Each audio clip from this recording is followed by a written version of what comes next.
At 25,000 feet above the California desert, the only sound louder than the wind was Gunnery Sergeant Cole Brennan's doubt. The C-130's cargo ramp yawned open like the mouth of some ancient beast, revealing nothing but gray dawn and thin burning air.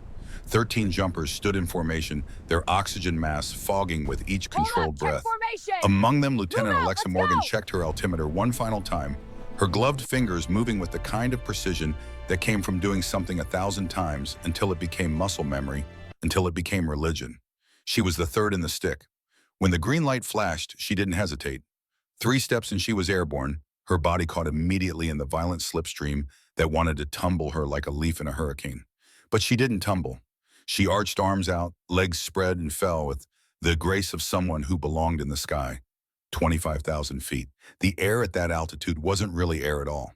It was a substance so cold and thin, it turned breathing into a conscious act of will, each inhalation burning like ice water in the lungs. Around her, 12 other shapes tumbled through the gray. Dark forms against darker clouds. Anonymous at this distance. Interchangeable. She counted to 3, pulled her ripcord, felt the violent jerk as the parachute deployed the sudden shift from free fall to controlled descent, from chaos to order. Her body knew this sequence, had known it since basic underwater demolition training 5 years ago, had refined it through 2 combat deployments and more training jumps than she could count. Below the drop zone was a brown square carved into the desert marked with orange panels that looked like postage stamps from this height. The wind was pushing everyone east. She could see the other jumpers drifting, fighting the crosswind with varying degrees of success. Some fought it directly, pulling against it with brute force. Amateur hour. Wind wasn't something you fought. Wind was something you used. She made micro-adjustments, small economical movements of the toggles, compensation for drift, calculation for descent rate, the kind of flying that looked effortless but represented thousands of hours of training, hundreds of jumps, where she'd pushed herself to be better, tighter, more precise. Her father's voice echoed in her head, a memory from childhood before Fallujah took him from her. Slow as smooth, smooth as fast, fast as deadly efficient. She landed in the center of the target circle, 10 meters from the bullseye. Perfect. The impact rolled through her legs, her body absorbing the landing with bent knees and a forward momentum that she converted into 3 controlled steps. By the time she came to a stop, her hands were already on the harness releases. Quick practice movements. Detach bundle, the chute assume parade rest. The whole sequence took 45 seconds. The closest jumper, an Army Ranger trainee whose name tape read Hayes, hit 35 meters out and stumbled on landing. Another overshot entirely, landing 40 meters beyond the zone.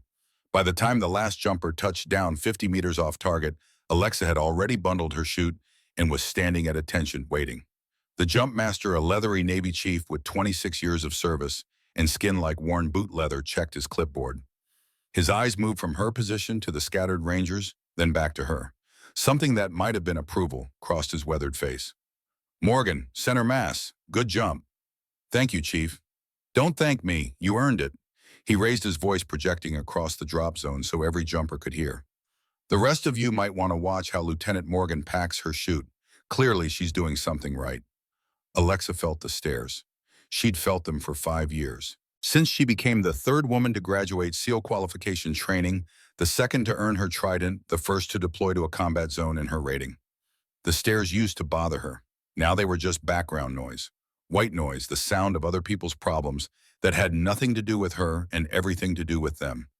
What she didn't see was Gunnery Sergeant Cole Brennan watching from the observation tower, his face hardening as he witnessed her perfect jump. What she didn't hear was his comment to the Ranger instructor beside him, delivered in a tone that mixed contempt with something darker, something that tasted like old grief and new rage. Girl got lucky with the wind. The instructor, a captain who'd seen Brennan's type before, said nothing, just made a note on his clipboard and wondered how long it would take for this to become his problem. The equipment hangar afterward was organized chaos. 18 jumpers, 18 parachute rigs, 300 square feet of silk per rig, all needing to be meticulously inspected, repacked, and stored. The hangar was a cavern of corrugated metal and concrete, its interior temperature climbing as the desert sun worked its way higher. By mid-morning, it would be unbearable. Right now, it was merely uncomfortable. Alexa found an empty spot near the back wall. Good sight lines, solid surface behind her. Room to work. Tactical thinking that came as naturally as breathing. She began her post-jump routine with the kind of methodical focus that turned work into meditation. Check the canopy for tears, inspect the lines for fraying, examine the connector links for stress fractures. Every movement precise, economical. She'd learned early in her career that wasted motion was wasted energy, and wasted energy could kill you. In training, excess effort meant you failed exercises. In combat, it meant you came home in a box. She was 40 minutes into the process, bent at the waist, folding the panels in the prescribed accordion pattern, when she heard the boots approaching. Heavy, confident, multiple pairs. The sound of men who expected to be heard, who took up space in the world without apology. She didn't look up. She'd learned that too. Responding to provocation was giving away power. Her hands continued their work. Fold, tuck, smooth. The rhythm of it was almost soothing. Well, well. The voice was deep, carrying the particular cadence of someone who expected to be heard. Southern accent buried under years of military standardization, but still there in the vowels. Look what we have here. Alexa didn't look up. Her hands kept moving. Fold, tuck, smooth. That's a nice sports bra, Lieutenant. The voice was closer now, directly behind her. Close enough that she could smell gun oil and the particular musk of someone who'd been awake since 0400. What is that Victoria's Secret Tactical Edition? The laughter was immediate, loud, performative, 6 male voices, maybe 7 each, trying to show appreciation for their leader's wit. The kind of laughter that echoed in metal buildings and made sure everyone present understood the social hierarchy at work. Alexa's hands continued their work. Fold, tuck, smooth. Her sports bra was visible. Of course it was visible. She'd removed her blouse because the hanger was hot and the work was physical, and the regulations explicitly authorized uniform modification for training environments. She was wearing the same thing half the male jumpers were wearing: tan undershirt or bare chest under their harnesses. But she was different, and different in their eyes meant inferior, meant target, meant someone who needed to be reminded that she didn't belong. Hey, the voice sharpened, took on an edge. I'm talking to you. Alexa finished the fold she was working on, placed her hands flat on the silk, took a breath, counted to 3 in her head. Then she straightened and turned. Gunnery Sergeant Cole Brennan was 39 years old and exactly what Central Casting would send if you ordered generic special operations instructor. 6'2", 210 pounds of muscle packed onto a frame that suggested both power and endurance. Granite jaw, crew cut, ice blue eyes that probably looked intimidating to recruits who hadn't seen the things Alexa had seen in Syria and Yemen. Behind him, 6 Army Ranger candidates stood in a loose semicircle, all wearing identical smirks. Alexa met his gaze, said nothing, just looked at him with the kind of flat, neutral expression that gave away nothing, revealed nothing, promised nothing. You deaf lieutenant. I heard you, Gunnery Sergeant. Then why didn't you answer? You didn't ask a question. You made a comment about my undergarment. I didn't realize it required a response. One of the Rangers snorted, then quickly covered it with a cough. The sound echoed in the hangar. Brennan's jaw tightened, a muscle jumping beneath the skin. For a long moment, the silence stretched. The kind of silence that precedes violence or capitulation, where the outcome hangs in balance and nobody's quite sure which way it will tip.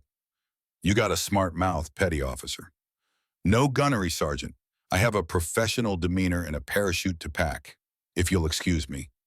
She turned back to her work, deliberately, slowly, showing him her back with the kind of calculated disrespect that was technically within regulations but clearly communicated her opinion of him and his commentary. She heard Brennan's breath catch, the small sound of a man unused to being dismissed, especially by someone he considered beneath him in every way that mattered to his worldview. For a long moment, nothing. Just the sound of other jumpers working, the distant thrum of aircraft engines, the whisper of nylon against concrete. Then boots on concrete, walking away. Low male laughter, a comment she couldn't quite hear, followed by more laughter. The sound of men who thought they'd won something, who didn't realize they'd just lost the first skirmish in a war they didn't know they were fighting. Alexa's hands didn't shake. Her breathing didn't change. But something had begun. She could feel it the way animals feel earthquakes before they happen, a vibration in the ground, too subtle for instruments, but unmistakable to instinct. This wasn't over. This was just beginning. The memory came unbidden that night as Alexa lay in her rack staring at the ceiling of the female officers' barracks. Not the hangar, not Brennan. Further back, deeper. Helmand Province, Afghanistan, November 2011. A Marine patrol taking fire from a compound, the air thick with dust and cordite, and the particular smell of fear that no amount of training could eliminate.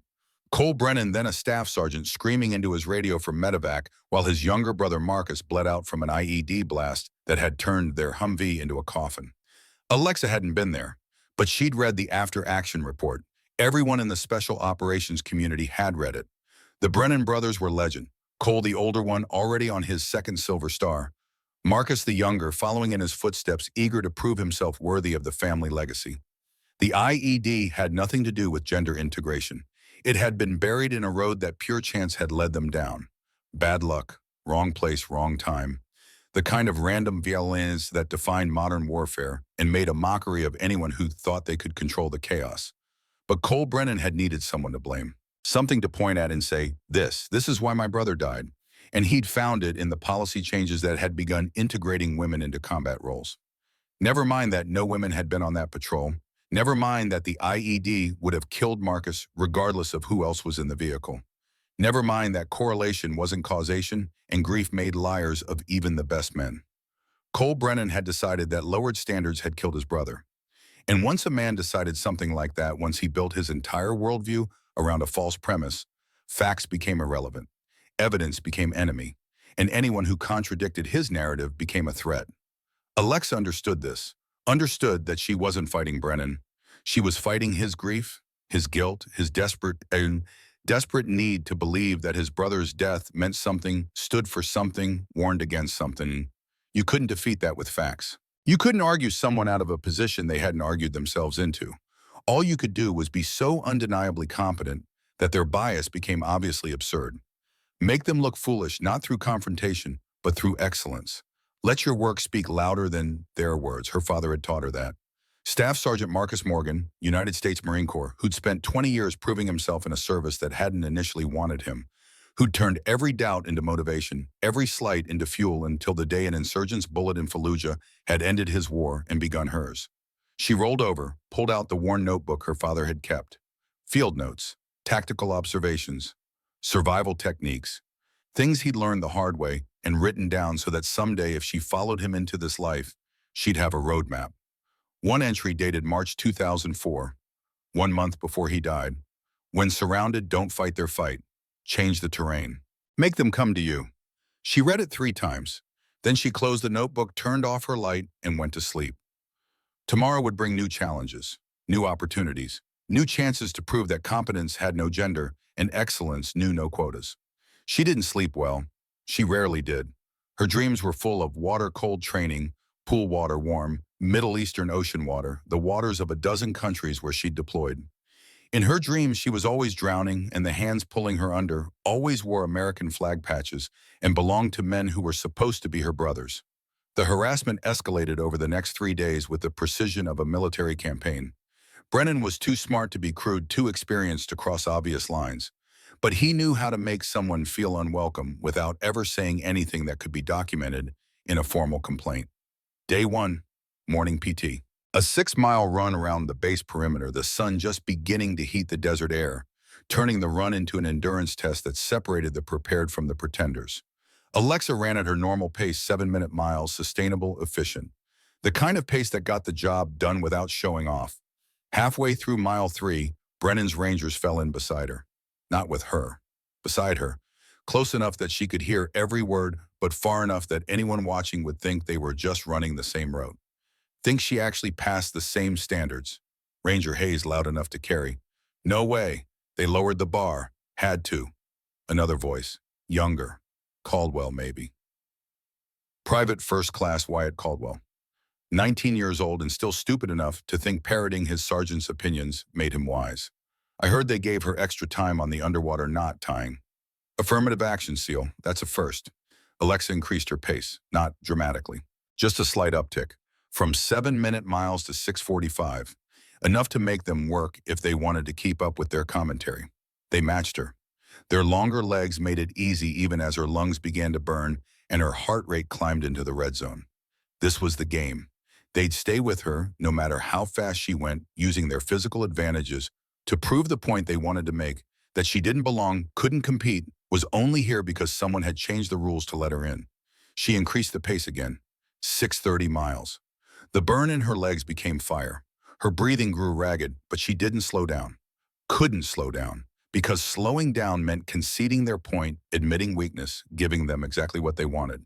She finished the 6 miles in 39 minutes. Well under the required time. The Rangers finished 10 seconds behind her, their faces red and streaming, sweat chests heaving. As they walked through the cool down, one of them, Hayes, the one who'd landed 35 meters off target on the halo jump, jogged up beside her. Hey, no hard feelings, right? Just guy talk. You know how it is. Alexa stopped walking, turned to look at him, really look at him. He was 26 according to his file. Combat medic background, 3 deployments. Should have known better. No, Sergeant. I don't know how it is. Explain it to me. Hayes' smile faltered. His eyes shifted, looking for backup that wasn't coming. The other Rangers had suddenly found other places to be. It's just, we were just blowing off steam. Training's hard, you know. Is it? Alexa's voice was flat, empty of inflection. I hadn't noticed. She walked away, leaving him standing there in the desert sun, probably trying to figure out if he'd just been insulted or dismissed, or both. Day 2 brought the shower incident. The female facilities were clearly marked. A laminated sign on the door reading, "Female personnel only" in 2-inch letters. The kind of sign that couldn't be missed, couldn't be misunderstood, left no room for plausible deniability. Alexa was alone finishing a post-workout shower when she heard the door open. Footsteps. Heavy. Male. The distinctive sound of combat boots on tile. She grabbed her towel, wrapped it around herself, and stepped out of the stall. Brennan was standing in the doorway, making no move to leave. His gaze traveled slowly from her feet to her face, taking inventory, making sure she understood that her privacy meant nothing to him, that the rules didn't protect her, that he could violate her space whenever he wanted, and there was nothing she could do about it. Gunnery Sergeant, this is the female facility. You need to leave. Didn't see the sign, these old eyes, you know. He smiled, but there was nothing friendly in it, nothing human, just calculation and contempt. Might want to lock the door if you want privacy. The door doesn't lock. That's not an invitation to enter. Didn't say it was Lieutenant, just making a safety observation. You never know who might walk in. Could be embarrassing. He let that hang in the air for a 3 count, long enough to make sure she understood the threat implicit in his presence. Then he slowly backed out his stare, never leaving hers. Alexa stood there, water dripping from her hair, rage building in her chest like a pressure wave. She wanted to scream. She wanted to follow him out and file a formal complaint that would bury him in paperwork and investigations. She wanted to put her fist through the tile wall. Instead, she finished drying off, got dressed, pulled out her phone and photographed the broken lock mechanism. Documentation, evidence. The kind of patient, methodical evidence gathering that would matter if this ever went to an official complaint. Then she went to find Master Chief Sullivan. Sullivan was in the armory inspecting weapons with the kind of focus that came from decades of service and the understanding that equipment failures killed people. He was 62 years old, built like a fire hydrant, with skin weathered by sun and salt, and the particular aging that came from a lifetime of hard living. He'd been Alexa's instructor during her 2nd phase of SEAL training. He'd also been the only instructor who'd never once mentioned her gender. Not as a positive, not as a negative. She was just another trainee who either met the standard or didn't. Chief, I need advice. Sullivan looked up from the M4 he was field stripping. His eyes took her in, read her body language, understood immediately that something was wrong. Brennan, it wasn't a question. How did you know? Special Operations is a small community. Information travels faster than radio waves. He set down the bolt carrier group he'd been inspecting. What did he do? She told him. The sports bra comment, the PT harassment, the shower incident. Brennan's Rangers creating a hostile environment through carefully calculated words that never quite crossed the line into something actionable. Sullivan listened without interrupting. When she finished, he was quiet for a long moment. Then he picked up his cleaning rod and went back to work on the rifle. You could file a formal complaint. You'd be within your rights. The investigation would take 6 months, maybe 8. During those 6 months, you'd be under a microscope. Every mistake, every subpar performance, every moment of human weakness would be documented and used to suggest that you filed the complaint to cover for your own inadequacies. Even if you're exonerated, and you would be because Brennan's too stupid to cover his tracks properly, you'd be labeled. The SEAL who couldn't handle guy talk. The woman who needs special protection. That's not fair. No, it's not. Sullivan's eyes were steady. But you asked for advice, not validation of what's fair. Here's what I know: Brennan's trying to bait you into an emotional response. He wants you to file a complaint or yell at him or do something he can point to as proof that women are too emotional for this work. He's not creative. He's running the same playbook they've used on every woman who's ever tried to break into this community. So what do? You out-professional him. You be so good at your job that his bias becomes background noise. You document everything not for a complaint now, but for insurance later. And you wait for him to make a mistake big enough that the command has to act whether they want to or not. Alexa felt something settle in her chest, not comfort, clarity. The difference between being lost and having a map, even if the map showed difficult terrain ahead. That could take months, could take years. Sullivan set down the rifle, looked at her directly. Question is, can you last that long? She thought about the water in her dreams, the hands pulling her under, the voice in her head that sometimes whispered that maybe they were right, maybe she didn't belong, maybe she should just quit and make everyone's life easier. Then she thought about her father, Staff Sergeant Marcus Morgan, who'd spent 20 years proving himself in a corps that hadn't wanted him, who'd never quit, never backed down, never let anyone else's doubt become his reality. I've lasted this long, Chief. Sullivan nodded. Then you'll last longer. He pulled something from his pocket, a compass. Old brass, the kind they'd stopped issuing decades ago. The metal was worn smooth in places, scratched in others, marked by hard use and careful maintenance. Your father carried this through Desert Storm and Fallujah. He gave it to me before his last patrol. Said if anything happened to him, and if you ever followed him into this life, I should give it to you. Alexa took the compass. It was heavier than she expected. Solid. Real. A piece of her father's war passed down like a family heirloom. Did you know him well? Well enough. Sullivan's expression softened slightly. We served together in Desert Storm. Kuwait 91. I was 27. Your father was 24. Green as grass, but smart as hell. Our vehicle took fire, got disabled. I was pinned. Your father provided covering fire, then dragged me 300 meters to safety, under Iraqi artillery. Saved my life. He paused, looking at something in the distance that only he could see. He made me promise that day. Said if anything ever happened to him, and if you followed him into the military, I'd look out for you. But he also made me promise I wouldn't coddle you. Said you'd need to earn your place just like he did, and anyone who gave you special treatment would be doing you a disservice. Alexa's eyes were burning. She blinked hard, forced the tears back. Not here. Not now. Not in front of anyone. He also kept field notes, tactics, survival skills, things he learned the hard way. Your mother has them. You should ask for them. Sullivan stood up. Out professional Brennan Lieutenant. Be so undeniably good that he can't deny it. That's what your father would do. Day 3 brought the mess hall incident. Dining facilities were ecosystems with unwritten rules about who sat where, who ate with whom, which tables were reserved by tradition for which units. The mess hall at the Naval Special Warfare Training Center was no exception. Alexa collected her food, grilled chicken, brown rice, steamed vegetables, black coffee, and headed for her usual table in the back corner. Good sight lines, solid wall, away from the main traffic flow. The same tactical thinking that governed her choice of workspace in the hangar. She was 3 bites into her meal when the volume in the room dropped noticeably. She looked up. Brennan and his 6 Rangers had entered. They moved as a pack, loud and aggressive, their presence designed to dominate the space. They loaded their trays with industrial quantities of food. These were men who took pride in consuming massive amounts of protein and found a table dead center in the room. Brennan sat facing her direction. Coincidence was unlikely. For 10 minutes, she ate in peace. Then the stage whisper started. The lady seal. The emphasis on lady was pure contempt, the word twisted into something that meant weak, inferior, other. Wonder if she actually qualified or if they just gave her a pass. Laughter, not quiet laughter. Performative laughter designed to carry to make sure everyone in the mess hall understood what was being discussed and what the approved opinion was. Alexa cut her chicken into precise identical pieces. Her heart rate was 58 beats per minute. Her breathing was controlled. She let the words flow around her without disturbing her foundation.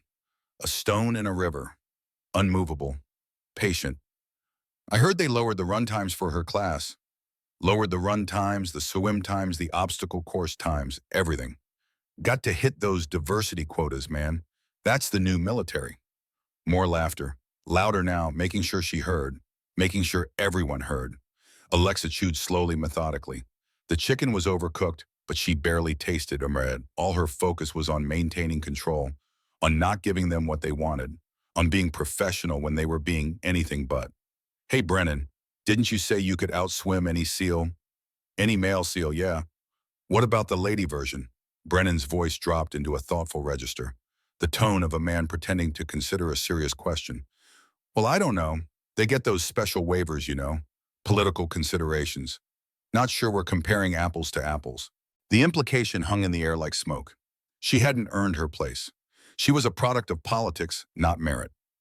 Everything she'd done, the training, the deployments, the perfect halo jump 2 days ago meant nothing.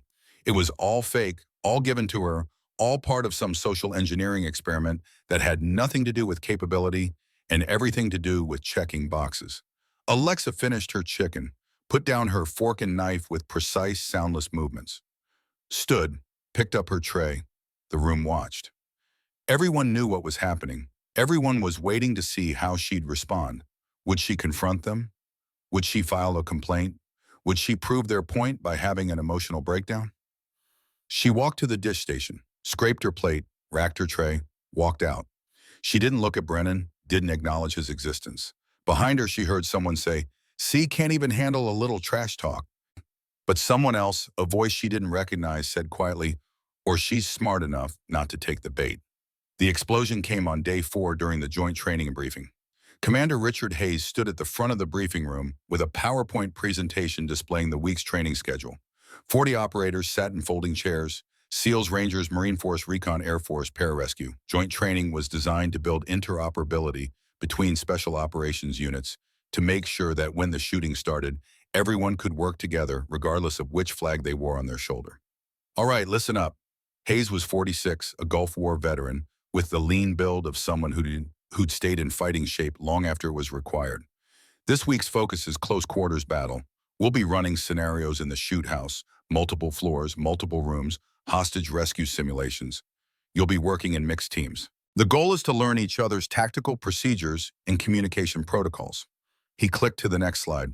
Team assignments appeared on the screen. Team 1, Master Chief, Sullivan Staff Sergeant Brennan, Lieutenant Morgan. Brennan's voice cut through the briefing like a chainsaw. "Commander, request permission to speak, sir." Hayes frowned. This wasn't protocol. You didn't interrupt a briefing unless lives were at stake. "Go ahead, Gunnery Sergeant." Brennan stood. All eyes in the room turned to him. He looked at Hayes, then at Alexa, then back to Hayes.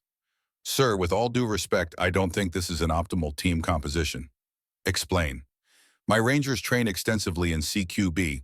We have established procedures, established communication protocols. Introducing an unknown variable." He paused, letting his cold stare flick toward Alexa for just a fraction of a second. "Could compromise the exercise." The room went very quiet. Everyone understood what unknown variable meant.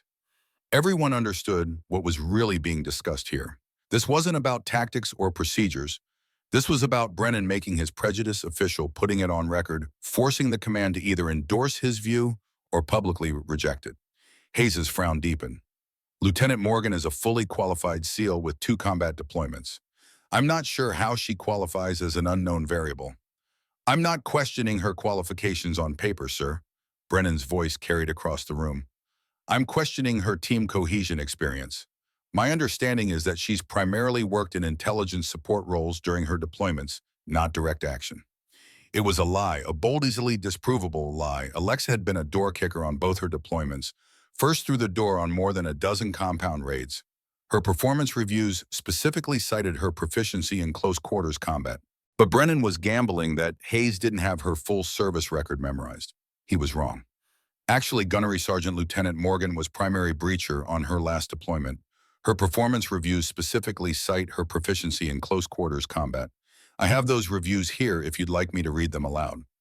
Brennan's face reddened slightly, but he didn't back down. Couldn't back down. He'd made this public, made this official, and now he had to see it through or lose face in front of every operator in the room. "That won't be necessary, sir, but I maintain my concern about team cohesion. These exercises are dangerous even in controlled conditions. Adding someone my team hasn't worked with before increases risk." Hayes sat down his briefing notes. When he spoke, his voice was cold enough to frost glass. "Let me be clear, Gunnery Sergeant. This is a joint training program. The entire point is to work with people you haven't worked with before. If you're unwilling or unable to adapt to working with other special operations personnel, regardless of their service branch or, he paused meaningfully, any other characteristic, then perhaps you should reconsider your participation in this program. It was a verbal slap delivered with surgical precision. Brennan's jaw clenched so hard Alexa could see the muscle jump beneath his skin. For a long moment he stood there, face red, hands curled into fists at his sides. Then understood, sir. No further concerns. Good. As I was saying, Team 1 will run the first scenario at 0900 tomorrow. Team 2. But Alexa wasn't listening anymore. She was watching Brennan, watching the rage build behind those pale eyes like a thunderstorm gathering strength. He'd just been publicly corrected in front of his men. His bias had been called out in front of 40 operators. He'd been publicly humiliated. And men like Brennan didn't forgive humiliation. After the briefing, Master Chief Sullivan caught up with Alexa in the hallway. That was bad. Hayes shut him down. That's good, isn't it? In the short term, yes. Long term, Sullivan shook his head. You just became personal for Brennan. Before you were an abstract enemy, women in Spec Ops, political correctness, the changing military. Now you're the specific person who got him called out in front of his Rangers. That's worse. What do you think he'll do? I don't know, but watch your six tomorrow. Men with wounded egos make bad decisions. That night, Alexa lay in her rack and stared at the ceiling. She pulled out her father's compass, held it in her hand, felt the weight of it. Solid, real, a connection to him across the years and the miles and the unbridgeable distance that death created. She thought about Sullivan's warning, thought about Brennan's rage, thought about the shoot house exercise tomorrow where she'd be working with a man who'd just been publicly humiliated because of her, who blamed her for a system he thought killed his brother, who now had every reason to want her gone. In her dreams that night, she drowned again. But this time when she looked up through the water at the hands holding her under, she saw Brennan's face. Pale eyes, granite jaw, rage and grief twisted into something that wore the uniform, but had forgotten what the uniform meant. She woke at 0400 covered in sweat, got up, put on her PT gear, went for a run in the dark desert air. 10 miles instead of 6, running until her legs burned and her lungs screamed, and the fear was drowned in endorphin and exhaustion. She got back to her quarters at 0600, showered, put on her uniform, checked her weapons, loaded her magazines, made sure everything was in order, everything was squared away, everything was perfect. At 8:30, she stood in the equipment room and stared at her reflection in a mirror. Auburn hair pulled back in a tight bun, green eyes that showed nothing. The face her father had given her, wearing the expression he'd taught her, calm, professional, unshakable. She touched the compass in her pocket, her father's compass. Master Chief Sullivan had given it to her with a promise to look after her, a reminder that she carried a legacy, a connection to warriors who'd fought the same battles she was fighting now. She thought about the sports bra comment, the harassment, the stage whispers, the public confrontation. All of it designed to make her quit, to make her fail, to prove Brennan's point that she didn't belong. She looked at herself in the mirror and made a promise. Not to her father, not to Sullivan, to herself. They could mock her, they could harass her, they could make her life hell in 1,000 small ways, but they couldn't make her quit. They couldn't make her less than she was. They couldn't take away what she'd earned. She was a Navy SEAL. She'd earned that trident the same way every man who wore it had earned it, through blood and sweat, and refusing to quit when every cell in her body was screaming for her to stop. Her gender didn't change that. Their opinion didn't change that.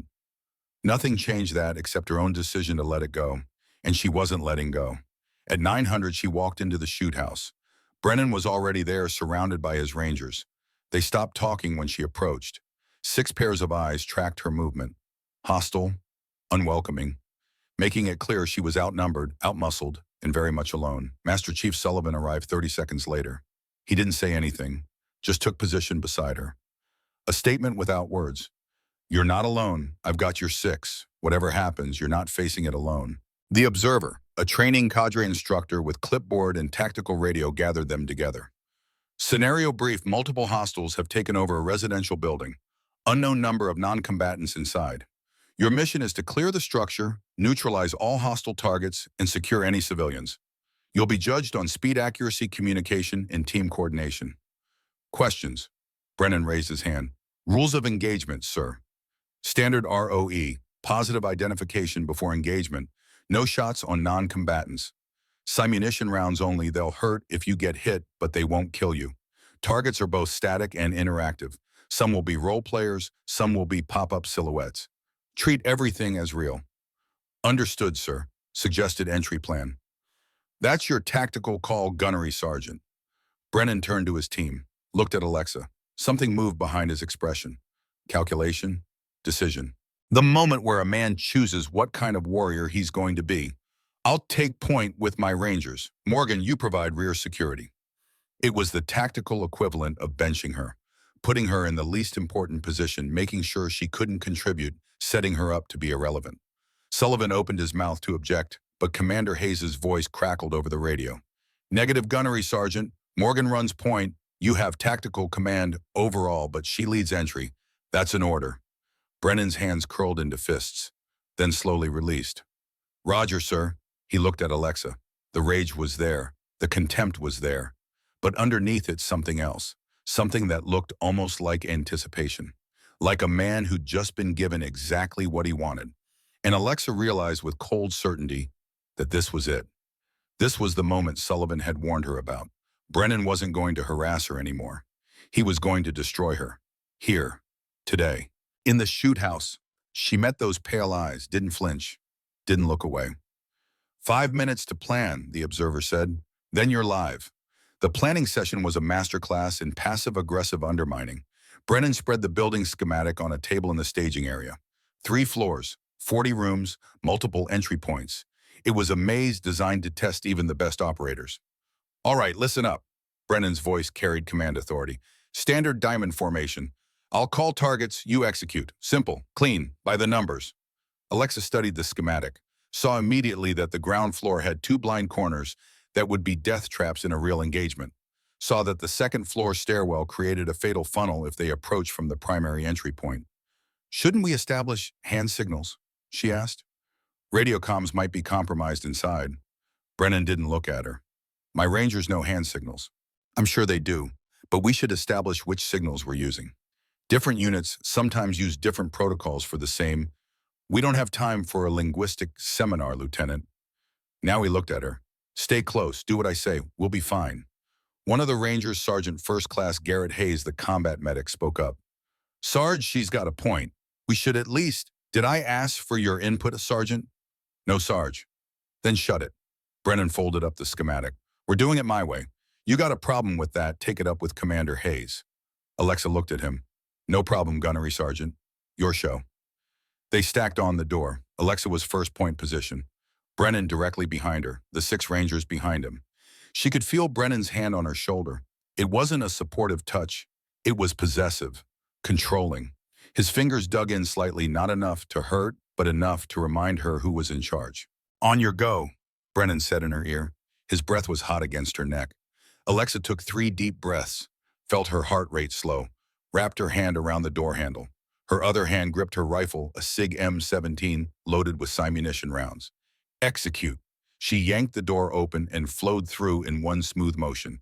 Her weapon came up to high, ready, her eyes scanning with systematic precision. Clear left, clear right, stairwell ahead, door to the right closed.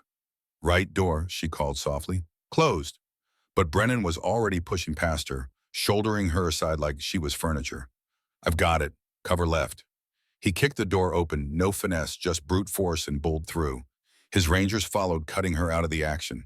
She was left in the hallway covering an empty stairwell, excluded from the team dynamic. She heard simunition rounds firing, heard Brennan shouting commands, heard someone yell, civilian down, civilian down. Then silence. The team emerged. Brennan's face was flushed. The observer shook his head, consulting his tablet. Negative, Gunnery Sergeant. You shot the civilian. The hostile was 3 feet to the left. Non-combatant casualty on your permanent record. Brennan's flush deepened. That's bullshit. I had a clear shot. Data doesn't lie, Gunnery Sergeant. Move on. They cleared 3 more rooms. Each time, Brennan shouldered Alexa aside, rushed through with overwhelming aggression. It was fast. It was loud. It was sloppy. The kind of tactics that worked in Hollywood movies but got people killed in real operations. By the time they reached the 3rd floor, they'd accumulated 2 more civilian casualties and missed 3 hostile targets entirely. The Rangers were frustrated, confused by Brennan's departure from standard procedures. They reached the final room, the scenario's primary objective. High-value target plus hostages. Brennan stacked his team on the door. Flashbang entry. Fast and hard. Morgan, you stay in the hall. That's not proper procedure for... Did I ask for your input? No, but... Then shut up. He turned to his rangers. On three. 1, 2. The door exploded inward. Flashbang detonated with a crack that made Alexa's ears ring. The rangers poured through. She heard simunition rounds, heard shouting. Then ceasefire, ceasefire. The training observer's voice was sharp, angry. All hostages, KIA. High-value target escaped. Mission failure. Alexa closed her eyes. She'd known. She'd seen it coming. Brennan emerged, his face purple with rage. He walked straight to the observer. That's impossible. We cleared that room perfectly. Your team fired 47 rounds. 17 hit hostages. 8 hit walls. 6 hit each other friendly fire. Only 16 hit actual hostile targets, and you missed the HVT entirely. This wasn't clearing a room gunnery, Sergeant. This was a massacre. The observer looked at his tablet. I'm marking this as a failed exercise. You'll need to complete remedial training before you're cleared for live operations. This is bullshit. Brennan's voice echoed off concrete walls. My team knows what we're doing. The scenario was rigged. The scenario was standard. Your execution was substandard. The observer's voice was flat, professional, merciless. Debrief in 30 minutes. He walked away. Brennan stood there shaking with rage. His rangers looked at the floor, the walls, anywhere but at their sergeant. For a long moment, nobody moved. Then Brennan slowly turned to look at Alexa. You. The word was quiet, dangerous. This is your fault. I wasn't even in the room, gunnery sergeant. Exactly. You were supposed to be running point. Instead, you hung back, left us without proper coverage. His voice was rising now. You sabotaged this exercise. I followed your orders. You told me to stay in the hall. I told you to cover left. You were supposed to enter when we called for backup. You never called for backup, because I assumed you'd have the tactical sense to enter when needed. He stepped closer, invading her space. But I guess that's expecting too much from someone who got their trident through political pressure instead of actual competence.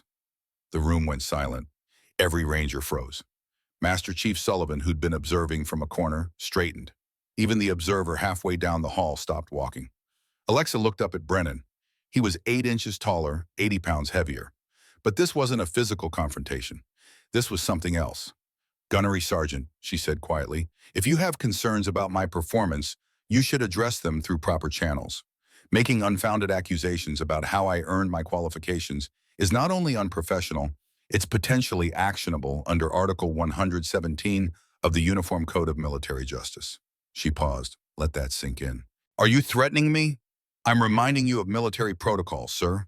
His hand shot out and grabbed her tactical vest, yanked her forward, hard enough that she stumbled, hard enough that her rifle strap cut into her shoulder, hard enough that there was no mistaking it for anything other than what it was.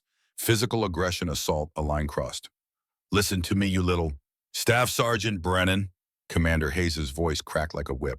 He was standing in the doorway, face carved from ice. Release Lieutenant Morgan, immediately. Brennan's hand opened. Alexa stepped back, her expression unchanged. Professional, calm. My office, Hayes said. Now. He looked at Alexa. You too, Lieutenant. Hayes' office was small, sparse. He sat behind the desk, made Brennan and Alexa stand. I have the debrief from the observer. Hayes tapped a tablet on his desk. Gunnery Sergeant Brennan, your team's performance was unacceptable. Multiple civilian casualties. Missed targets, poor communication, complete lack of tactical discipline. Care to explain? Brennan's jaw was clenched. Sir, my team was undermined by inadequate support from stop. Hayes held up a hand. I watched the entire exercise from the observation room. I saw you repeatedly override your assigned point operator. I saw you rush through rooms without proper clearing procedures. I saw you ignore standard protocols in favor of aggressive, undisciplined entry tactics. None of that was Lieutenant Morgan's fault. All of it was yours. Sir, I was adapting to the limitations of my team composition. You were showboating. Hayes leaned forward. You were trying to prove a point that you and your Rangers could do this without help from a SEAL, specifically a female SEAL. And in doing so, you got virtual hostages killed and failed the mission. He stood up, came around the desk, looked Brennan directly in the eye from 6 inches away. Here's what's going to happen. You're going to apologize to Lieutenant Morgan for your unprofessional conduct. You're going to complete remedial CQB training. And you're going to reevaluate whether you have the temperament for joint operations. Because right now, from where I'm sitting, you're a liability. Brennan's face had gone from purple to white. Sir, this is your career hanging by a thread, gunnery sergeant. Your choice how this ends. For a long, terrible moment, Brennan said nothing. His pale eyes fixed on Hayes, then shifted to Alexa. The look in them wasn't contrition. It was pure, distilled hatred. He turned to Alexa. The words came out like they were being pulled from him with pliers. I apologize for my conduct, Lieutenant Morgan. The words were right. The tone was acid. Alexa nodded once. Apology accepted, gunnery sergeant. You're both dismissed, Hayes said. Brennan, report to training cadre for your remediation schedule. They walked out together. At the exit, Brennan stopped, turned to face her. They were alone now. No observers, no commanders. This isn't over, he said quietly. Not even close. When it's personal, I don't lose. And when you fail, when you break, everyone will see that I was right all along. He walked away. Alexa stood alone in the hallway, her hands shaking slightly. She made them into fists, then slowly released them. Took a deep breath. Master Chief Sullivan found her 30 seconds later. He took one look at her face and pulled her into an empty equipment room. You okay? He's going to escalate. It wasn't a question. Somewhere command can't see. Sullivan nodded. The announcement comes tomorrow. 5-day SEER training. Survival, evasion, resistance, escape. Mojave Desert. 7-person teams. And I'd bet my pension Brennan's team gets assigned with exactly one SEAL element. Me. You. Sullivan looked at her carefully. 5 days in the Mojave, 7-to-1 odds. Him in command. Those are bad numbers, Alexa. Real bad. So what do? You survive. You document everything. You don't give him ammunition. And you remember that your father navigated worse terrain with worse odds and came home every time except the last.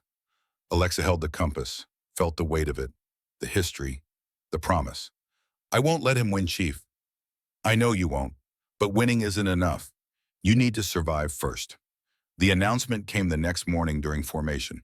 Commander Hayes stood at the front with a clipboard and the kind of expression that meant someone's day was about to get significantly worse. Joint SEER training exercise.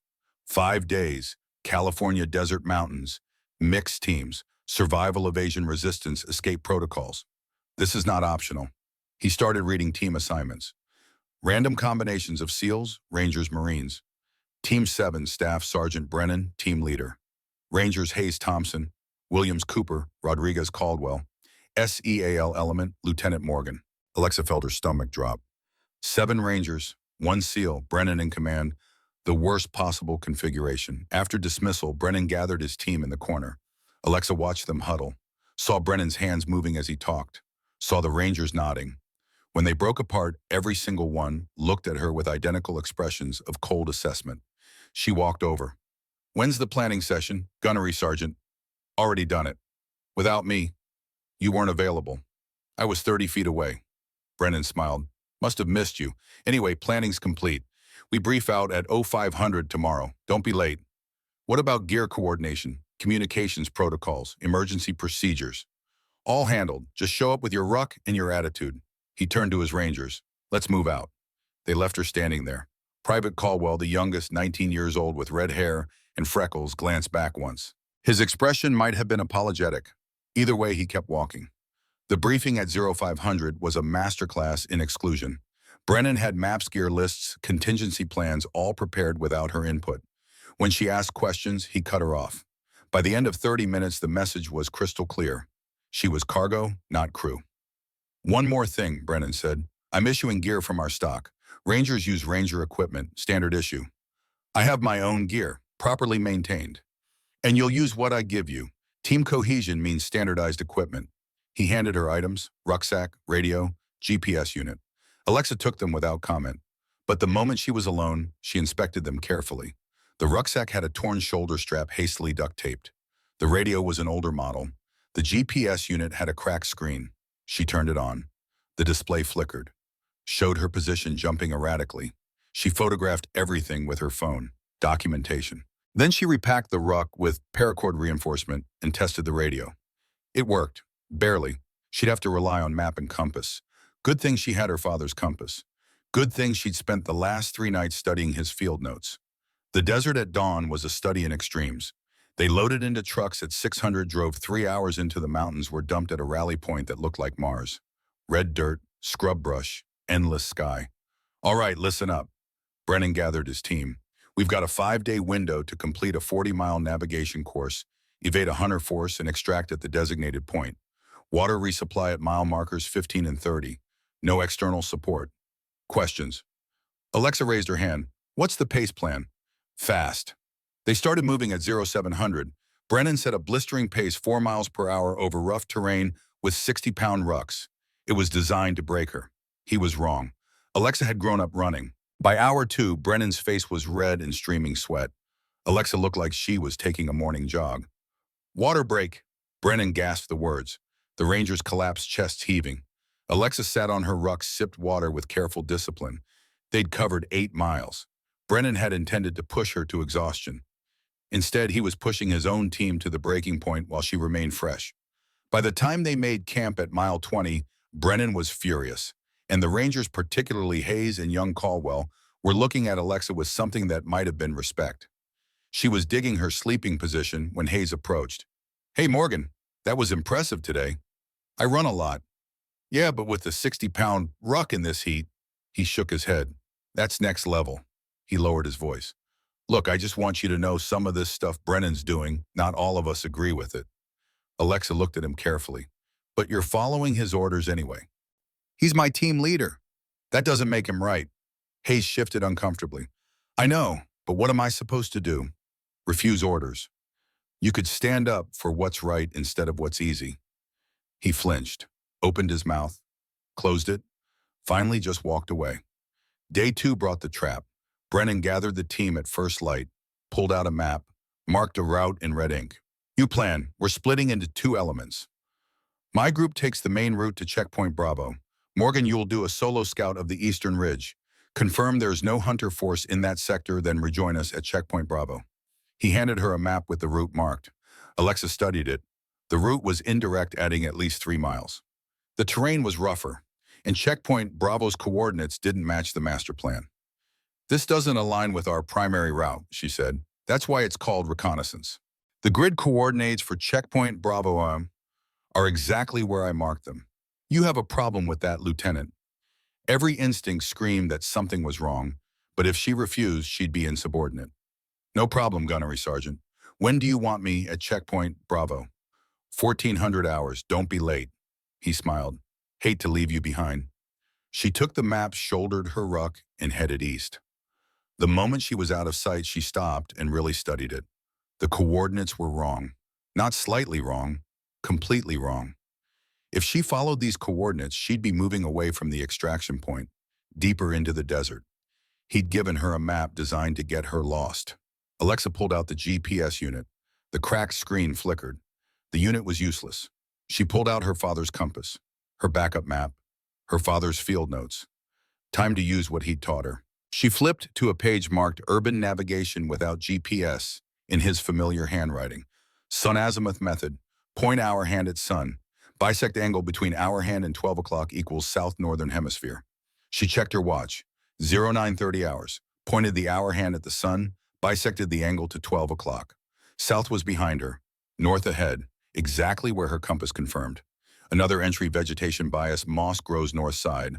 In desert, look for wind-bent brush. Prevailing winds west to east. She scanned the scrub brush. All bent eastward. Wind confirmation. She was on track. Thank you, Dad. She moved fast, used terrain features, the sun for direction, the mountains for orientation. Weathering patterns on rocks. Navigation techniques from her father's Kuwait and Fallujah notes. She covered the ground in 4 hours. Half the time Brennan's false route would have taken. Arrived at the real checkpoint. Bravo at 1330, 30 minutes early. She found concealment in a rock formation and waited. At 14:15, Brennan and his team appeared, moving slowly, looking tired. They were scanning the area, clearly expecting it to be empty. Brennan keyed his radio. Team leader to Morgan, what's your position? Alexa keyed hers. Checkpoint Bravo, standing by. She watched his head snap up, saw him scan the terrain, saw the moment his gaze found her position 30 meters away. Say again. I'm at Checkpoint Bravo, grid 335-774, where you told me to be. She stood up from concealment, waved. The look on Brennan's face was worth every hard mile. Shock, disbelief, and underneath it all, the first flicker of something that might have been fear. She'd beaten him at his own game. When they regrouped, Brennan said nothing, but Hayes caught her eye and gave the smallest nod of approval. Young Caldwell actually smiled. Brennan noticed. His face darkened. That night, camping at mile 28, the radio crackled to life. Emergency transmission. All stations, all stations. This is Overwatch. We have a real-world emergency. Civilian hiker Sector 9. Rock climbing accident, fall from cliff face approximately 40 feet. Suspected spinal injury, compound leg fracture. Victim also reports snake bite prior to fall, possible rattlesnake, anaphylactic reaction developing. Last known position, grid 477-923. All training exercises suspended immediately. Real-world search and rescue is now active. Alexa pulled out her map. Sector 9 was 14 miles northeast. Technical terrain, multiple cliff faces. Brennan's voice came over the radio. She could hear the smile even through the static. Morgan, you're closest to Sector 9. Since you're such a competent operator, sarcasm dripped from every word. I'm sure you can handle a simple search and rescue. My team will return to base camp. Don't screw this up. Alexa looked at the Rangers surrounding her. They were looking back, waiting. Their expressions had changed. The mockery was gone. She keyed her radio. Copy that, Gunnery Sergeant. Moving to Sector 9 now. Then she turned to the Rangers, looked each of them in the eye. All right, listen up. We have 14 miles rough terrain and someone who's dying. I need to know right now. Are you with me, or are you following Brennan's plan to watch me fail? Silence, the kind that stretches seconds into hours. Then Hayes stepped forward. What do you need, ma'am? The other Rangers followed, not all at once, but one by one. Thompson, Williams, Cooper, Rodriguez, Martinez, and finally young Caldwell, his freckled face set with determination. Alexa didn't waste time on gratitude. Every second mattered. Hayes, your point navigator. Use my compass. She handed him her father's compass. Thompson, get that radio working. Williams, medical kit inventory. The rest of you redistribute weight. We're moving fast. They were moving in 90 seconds. Ma'am, the radio's got a corroded battery terminal, Martinez reported. I can bypass it, but range is going to be maybe 2 miles. Make it work, Alexa turned to Hayes. What's the fastest route to Sector 9? He traced a line on the map. Straight shot through the canyon system. Rough terrain, but direct. Maybe 4 hours if we push hard. What's the safe route? Around the eastern ridge. Adds 90 minutes, maybe more. 90 minutes they didn't have. We go through the canyon. Single file. Hayes, your rear security. Anyone falls, you rope them up. Let's move. They moved through the desert like a machine. Hayes on point, using her father's compass with reverence.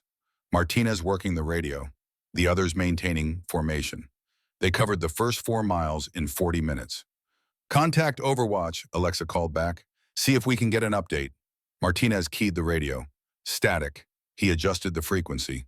More static. Then a weak, broken transmission. Overwatch to rescue element. Victim condition. The signal died, came back. Deteriorating. Airway comp. Static swallowed the rest. Martinez tried again. Nothing. He looked at Alexa. That's all I got, ma'am. But it doesn't sound good. Alexa increased the pace. They hit the canyon entrance at the 50-minute mark. The terrain changed immediately. Loose scree underfoot. Narrow walls rising on both sides. Hold up.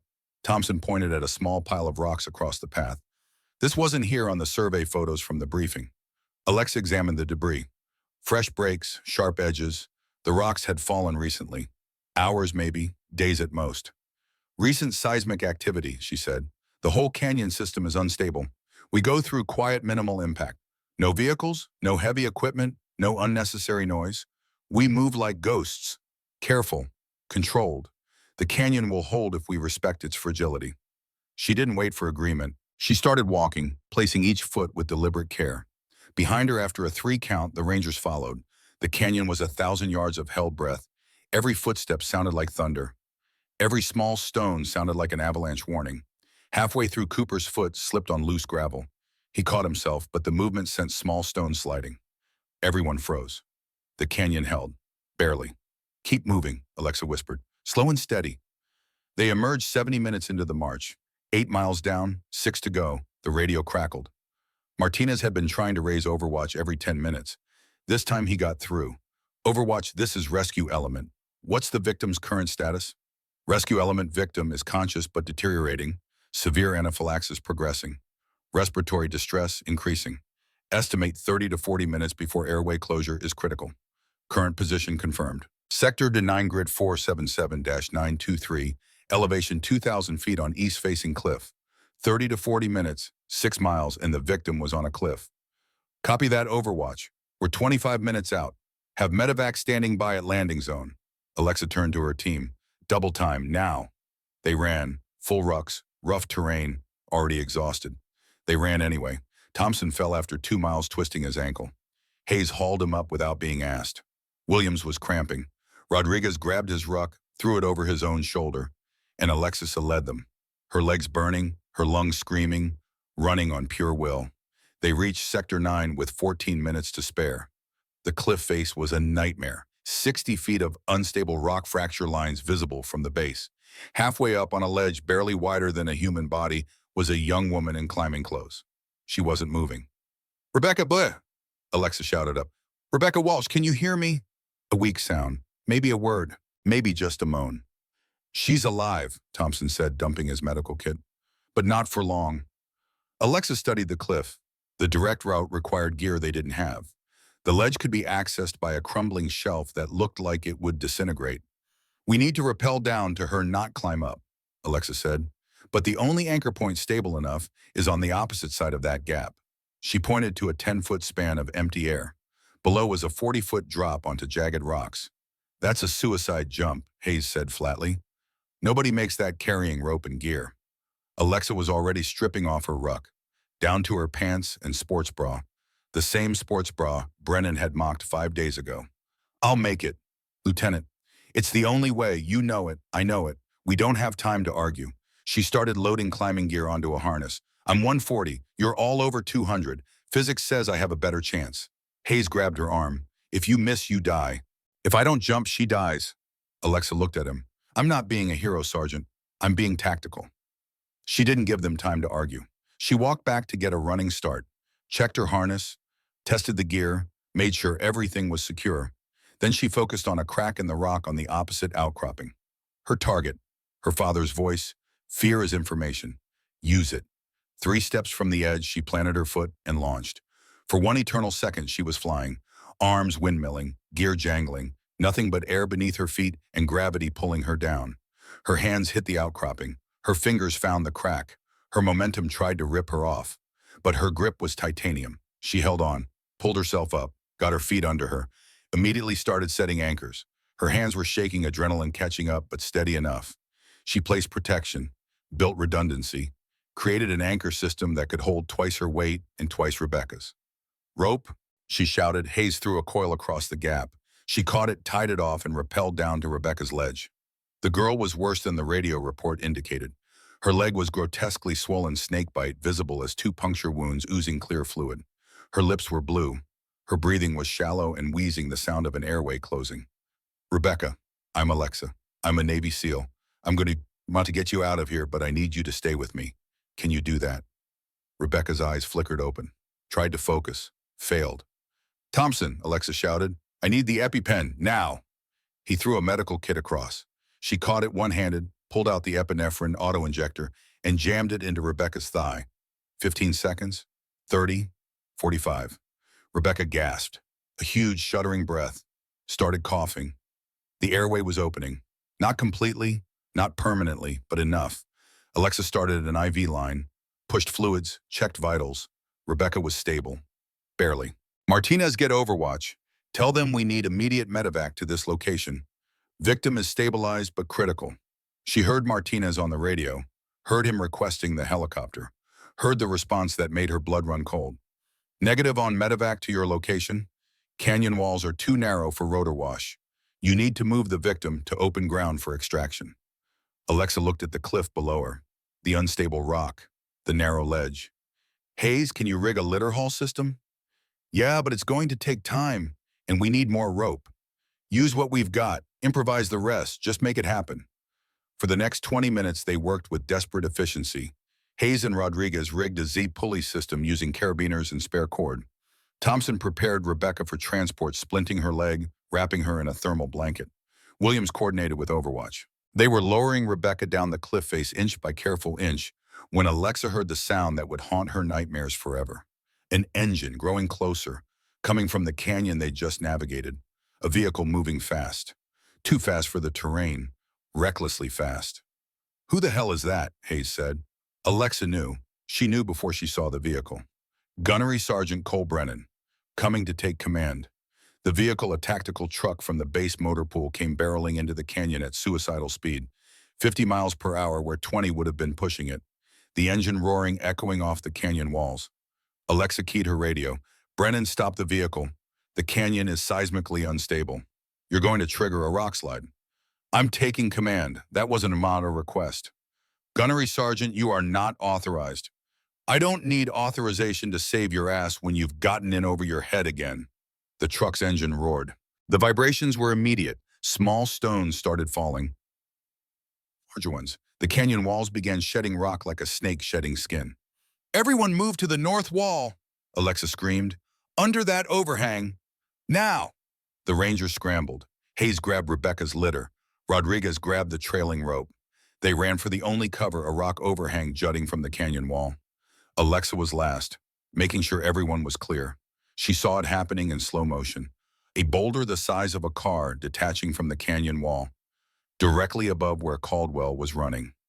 She didn't think. She ran at him, hit him with a full body tackle that sent them both sprawling toward the overhang, just as the boulder crashed down where he'd been standing. The impact triggered everything else. The canyon walls began shedding rock with the force of artillery shells. Alexa grabbed Caldwell's vest and dragged him the last 6 feet to cover. They huddled under the overhang. 8 people and one barely conscious civilian crushed together while tons of rock crashed down.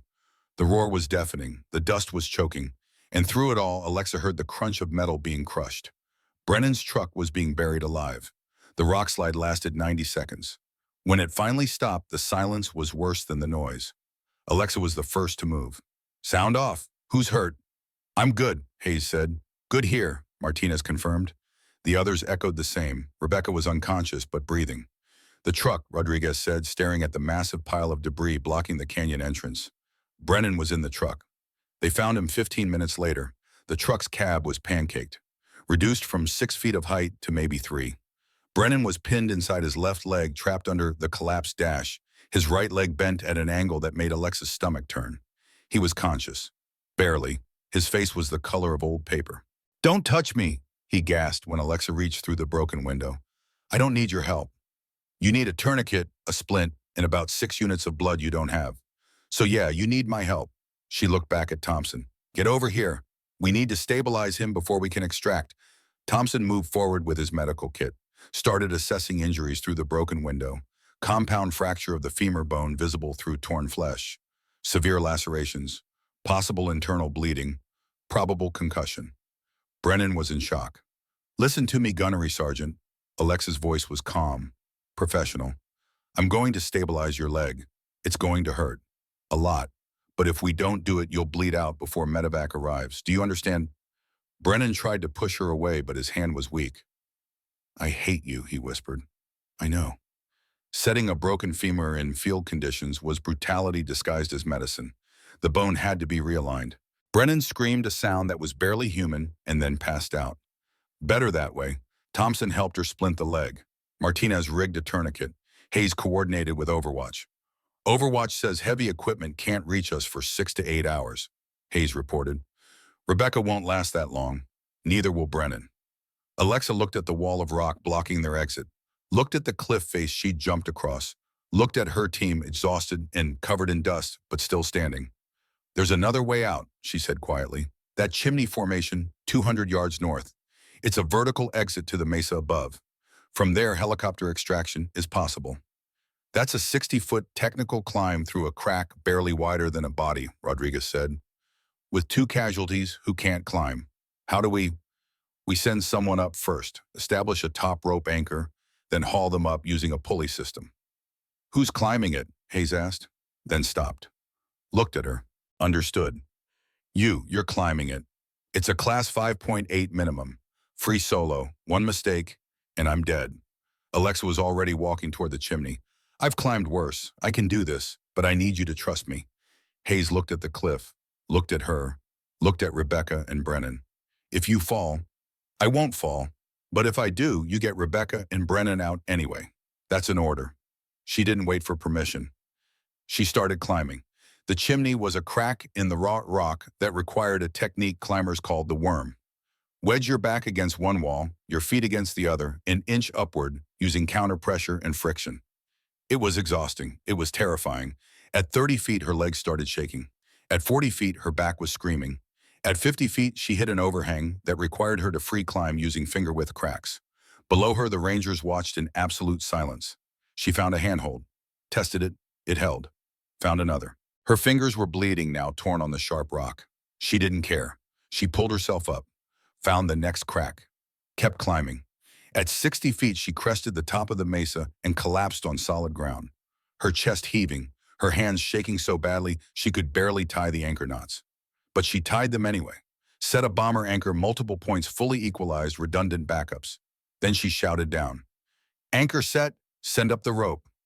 They hauled Rebecca up first, wrapped in the litter, moving slowly. Then Brennan unconscious and groaning. Then the Rangers, one by one, each of them staring at Alexa when they crested the top with expressions she'd never seen before. Respect. Unqualified. Absolute respect. But there was one more thing. Hayes approached holding his satellite radio. Ma'am, Brennan's been on an open channel this whole time. Before he passed out, he said something. I recorded it. He played the audio. Brennan's voice weak and broken. Command, this is Brennan. I need to confess something. I falsified Lieutenant Morgan's navigation route. I gave her faulty equipment. I intended to make her fail. I sabotaged a fellow operator because grief over my brother clouded my judgment. I watched her risk her life for a stranger. For me. Sir, I was wrong about everything. I request formal investigation. The recording ended. Hayes stared at Alexa. He confessed, on open comms. Everyone heard it. Command, the other teams, everyone. Caldwell stepped forward. Lieutenant, why didn't you report the sabotage earlier? My father taught me you can't force respect, but you can make it impossible to deny you. Gunnery Sergeant Brennan had to see for himself that I earned my place. If I'd filed complaints, he'd blame politics. This way, he faced the truth on his own. She pulled out her father's compass. This got him through Fallujah and Kuwait. It got me through this. Hayes nodded slowly. Give people enough rope. They'll either climb out or hang themselves. Exactly. The medevac helicopter arrived 20 minutes later, landing on the flat mesa with its rotors kicking up dust storms. The medics loaded Rebecca and Brennan started advanced treatment and lifted off. Alexa sat on a rock watching the helicopter disappear and finally let herself shake. Let the adrenaline crash hit her. Let her body acknowledge what her mind had been suppressing. Hayes sat down beside her. Didn't say anything for a long moment. You saved his life, he finally said. The man who's been trying to destroy you for 5 days. You could have left him. Nobody would have questioned it. That's not who I am. I know. Hayes looked at his hands. That's why I'm sorry. For what? For not standing up sooner, for letting him get away with it, for being a coward when you needed someone to have your back. He met her eyes. You're twice the operator he'll ever be. And I should have said that 5 days ago. Before Alexa could respond, her radio crackled. Commander Hayes' voice clear and sharp. Lieutenant Morgan, this is Commander Hayes. I've been monitoring the emergency communications. Every word Brennan said on the radio today has been recorded. Every order he ignored. Every reckless decision he made. We have it all. Alexa keyed her radio. Understood, sir. His career is over. Do you understand what I'm telling you? Yes, sir. Good. Now get your team back to base. We'll debrief when you arrive. And Morgan.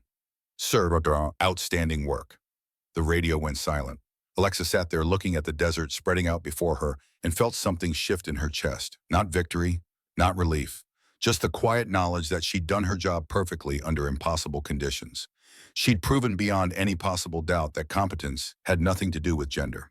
The helicopter ride back to base was silent except for the rotor wash. The Rangers sat against the bulkhead processing what had just happened, processing their own complicity, processing the fact that the person they'd been ordered to undermine had just saved all their lives. When they touched down at the base helipad, Commander Hayes was waiting, with 3 other officers. 2 wore JAG insignia. The third was a Navy captain with more ribbons on his chest than Alexa had seen outside of a formal ceremony. Hayes approached as Alexa climbed out. "Lieutenant Morgan, these gentlemen need to speak with you immediately." "Sir, my team needs medical evaluation." "Your team will be taken care of. This can't wait." The debriefing room was small, windowless, and cold. The JAG officers sat on one side of a metal table. Alexa sat on the other. A digital recorder sat between them, its red light blinking. "State your name and rank for the record," the senior JAG officer said. His nameplate read Morrison. "Lieutenant Alexa Morgan, United States Navy." "Lieutenant Morgan, you are not under investigation. You are not being accused of any wrongdoing. We need to be very clear about that from the start. Do you understand?" Alexa's stomach unclenched slightly. "Yes, sir." "Good. Now I need you to walk us through everything that happened over the past 5 days. Every detail, every conversation, every order given and received." Alexa talked for 2 hours. She gave them everything. The sports bra comment, the shower incident, the mess hall harassment, the CQB exercise where Brennan had grabbed her vest, the SERE training with 7-to-1 odds, the sabotaged equipment. She showed them the photos, the false navigation coordinates, the emergency call, the rock slide, the rescue where she'd climbed 60 feet to save the man who'd been trying to destroy her. Morrison took notes on a tablet. The other JAG officer, a woman named Captain Williams, listened with an expression that grew progressively darker. When Alexa finished, Morrison leaned forward. "Lieutenant Morgan, you saved Staff Sergeant Brennan's life after everything he did to you." "Why, because it was my job, sir." "That's not a complete answer." Alexa met his eyes. "Because leaving him to die would make me the person he accused me of being. Someone who doesn't belong here. Someone who can't handle the pressure. Someone who puts personal feelings above the mission." She paused. "I won't give him that satisfaction, even if he never knows it." Williams nodded slowly. "That's what I thought you'd say." Morrison pulled up something on his tablet. "Lieutenant Morgan, are you aware that all training communications are recorded and monitored?" "Yes, sir. Standard protocol." "Then you'll be interested to know that we have every radio transmission from the past 5 days. Every word Brennan said, every order he gave, every time he deliberately endangered you or your mission." He turned the tablet around. It was a transcript, time-stamped and color-coded. Green highlights for professional communications. Red highlights for violations. The ratio was almost entirely red. "We also have testimony from your team," Williams added. "All 6 Rangers submitted statements voluntarily. They documented incidents we didn't even know about." Williams's expression softened slightly. Sergeant Hayes in particular was very thorough. Alexa felt something catch in her throat. Hayes had done that, had put his career on the line to tell the truth. Morrison closed his tablet. "Staff Sergeant Brennan is currently in surgery. When he wakes up, he'll be placed under guard pending a formal Article 32 investigation. Based on the evidence we have, I expect full court-martial proceedings within 30 days. "What are the charges, sir?" "Conduct unbecoming, disobeying direct orders, reckless endangerment, sexual harassment, falsification of official documents, creating a hostile work environment." Morrison's voice was flat, clinical. "His military career is over, Lieutenant." Alexa nodded, tried to feel something about that, but all she felt was tired. "You're dismissed, Lieutenant," Williams said. "Get some food, get some sleep. We'll need you for the formal investigation, but that won't start until Brennan is medically cleared." "One more thing, sir. What about the Rangers?" "What about them?" "They followed unlawful orders. They participated in harassment, but they also came through when it mattered." Morrison exchanged a glance with Williams. "They'll face non-judicial punishment under Article 15. Loss of rank, loss of pay, mandatory ethics, retraining. But they'll keep their careers, because ultimately when it counted, they did the right thing." Alexa stood, saluted, walked out and found Master Chief Sullivan waiting in the hallway. He took one look at her face and pulled her into a hug. Brief, fierce, completely against regulations. "Your daddy would be proud, kid. Hell, I'm proud." Alexa nodded against his shoulder, didn't trust her voice. "Master Chief, I almost lost her up there. The anchor. But you didn't. You adapted. You solved the problem. That's what warriors do." Sullivan pulled back. "You know what happens next, right?" "Investigation. Court-martial. Politics. No, well, yes, that too. But I meant with you, with your career. This doesn't end with Brennan going to prison. This is the beginning of something bigger. 2 weeks later, news filtered through the base. Brennan had accepted a plea deal. Dishonorable discharge. 3 years military prison. Forfeiture of all benefits. The Article 32 hearing had lasted 4 hours. The evidence was overwhelming. Hayes visited Alexa that afternoon. He wanted me to tell you something. I don't need to hear it. He said, tell her I was wrong. About everything. That's it. That's all he said. Alexa was quiet for a moment. Tell him I hope he finds peace. But I don't forgive him. I don't have to. Hayes nodded. Fair enough. 2 weeks after that, she was called to Commander Hayes' office, told to wear her dress uniform. No explanation. She arrived at 0955 to find the entire command staff assembled. Master Chief Sullivan in dress blues, Captain Morrison and Captain Williams from JAG, the Navy captain with all the ribbons, and at least 30 other operator SEALs, Rangers people she'd trained with, worked with. Commander Hayes stood at the front with a small velvet box. Lieutenant Alexa Morgan, front and center. Alexa walked forward, came to attention. Hayes opened the box. Inside was the Navy and Marine Corps medal, gold star on a red and blue ribbon, the highest non-combat decoration for heroism the Navy could award. For heroism and life-saving actions during a training exercise that became a real-world emergency, Hayes read from a citation. Lieutenant Morgan demonstrated exceptional courage, tactical brilliance, and unwavering professionalism under extreme circumstances. Her actions directly resulted in the survival of 8 personnel and 1 civilian. Her conduct reflects the highest traditions of the United States Navy and the special operations community. He pinned the medal on her chest. Then he picked up another item, a set of anchors, Chief Petty Officer insignia. Additionally, by order of the Commander of Naval Special Warfare, you are hereby promoted to Chief Petty Officer effective immediately. This promotion is being made 2 years ahead of normal timeline in recognition of your exemplary service and leadership under fire. The room erupted in applause. Alexa stood there stunned. Sullivan was the first to shake her hand. Congratulations, Chief, you earned it. I don't know what to say. Then don't say anything, just keep doing what you do. But Sullivan wasn't done. He reached into his pocket and pulled out something else. A ribbon bar. Faded. Worn. The Navy Cross, her father's Navy Cross, from Fallujah. Your mother wanted you to have this. Sullivan's weathered face creased into a rare smile. Your daddy saved my life in Kuwait, I told you that story. Now you've saved lives the same way he did. He'd be proud. That's when Alexa broke. Standing there in her dress uniform, surrounded by warriors holding her father's medal in shaking hands. The tears came and she didn't try to stop them. Sullivan hugged her again, the kind of hug that said words weren't necessary. After the celebration, Captain Williams knocked on her door. Got a minute, Chief? Yes, ma'am. Williams held out a folder. This is the preliminary policy proposal based on your case. I wanted you to see it before it goes to the Admiral. Alexa opened the folder. Inside was a 40-page document detailing new anti-harassment protocols, mandatory bystander intervention training, streamlined reporting procedures, protections against retaliation. This is comprehensive. It has to be.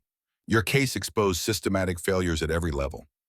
William sat down. But I'll be honest with you, policy is only as good as the people implementing it. We need cultural change, and that's harder. How do you change culture? You show people a better way. You lead by example. You become the standard instead of the exception. Williams looked at her carefully. Which brings me to why I'm really here. How would you feel about becoming a SEAL qualification training instructor? Alexa set down the folder. Ma'am, I'm 28. Most instructors have 15 years of experience. Most instructors haven't done what you've done. We need someone to teach the next generation how to do this right. Someone who's lived it, survived it, and came out the other side with their integrity intact. Teaching means coming off the operational tempo, trading missions for classrooms. It means making sure the next woman who walks through BBUD/S doesn't have to fight the same battles you did. That the next Brennan gets shut down before he can poison an entire team. That competence becomes the only standard that matters. Alexa thought about that, about the women who would come after her, about men like Hayes and Caldwell who needed to see that doing the right thing was possible. I'll do it. Over the following months, Alexa tracked her team's progress. Hayes completed ethics retraining, was reassigned to a new Ranger battalion, and sent her a brief message. learning to lead the right way. Thank you. Caldwell requested transfer to SEAL prep courses. He was determined to earn his trident the way she had. The others scattered to different assignments, but each carried the lesson: competence matters, integrity matters, and silence in the face of wrong is complicity. 6 months later, Chief Alexa Morgan stood before her first SEAL qualification training class. 180 candidates stared back at her. 6 of them were women. My name is Chief Petty Officer Alexa Morgan. Some of you know who I am. Most of you know my father, Staff Sergeant Marcus Morgan, Marine Corps, who died in Fallujah in 2004. Her voice carried across the grinder. Strong, clear, certain. I'm not here to make this easy. I'm here to teach you the skills that kept warriors alive before GPS, before drones, before satellites. The skills my father learned in Desert Storm and Fallujah and passed to me. She paused. Some of you are wondering if I belong here. Some are wondering if they belong here.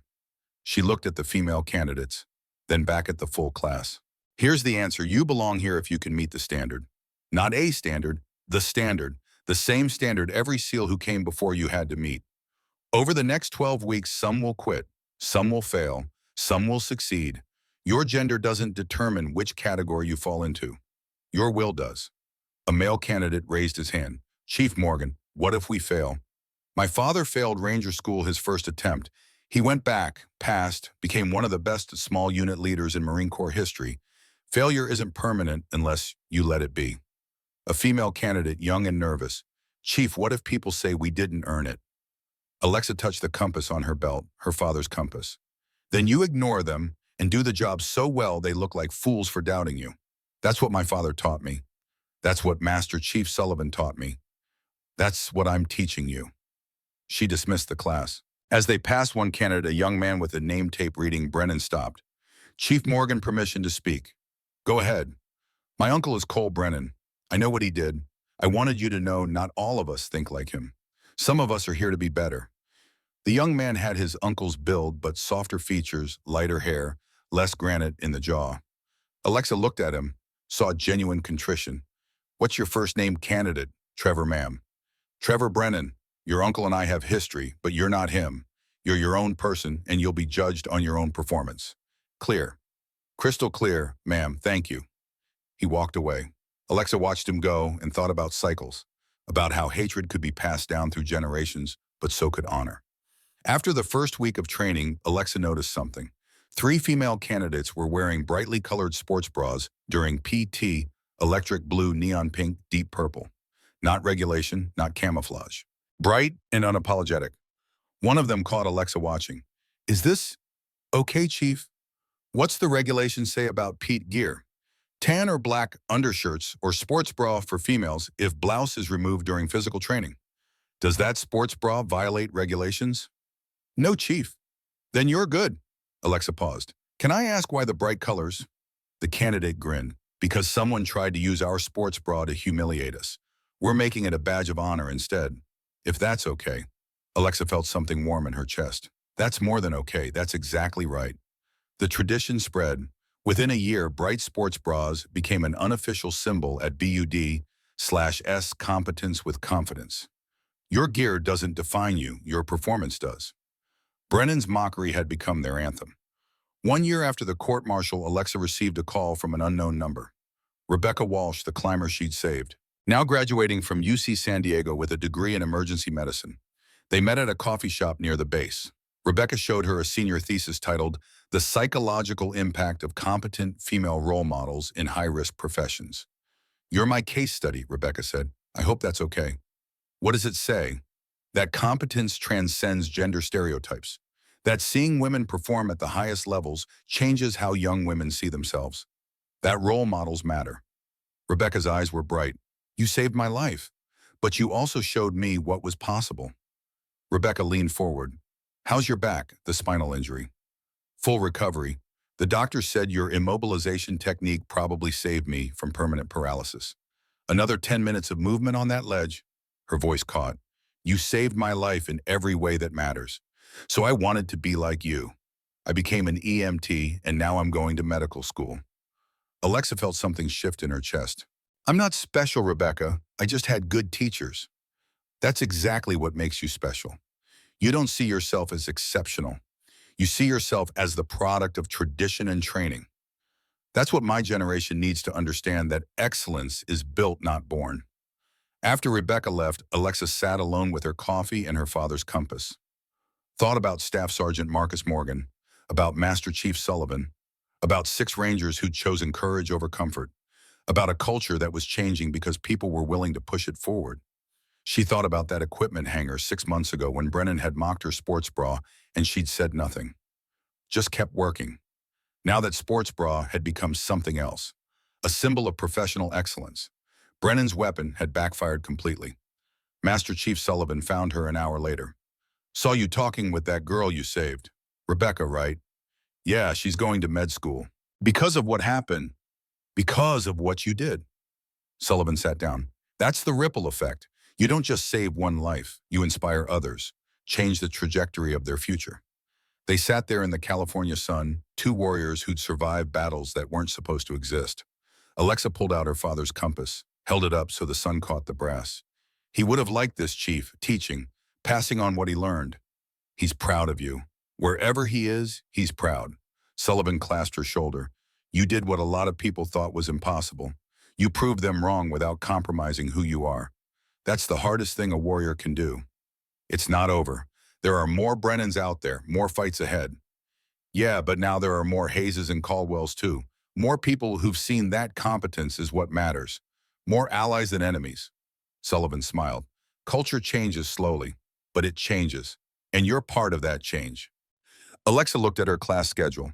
Tomorrow she'd teach them navigation using compass and map.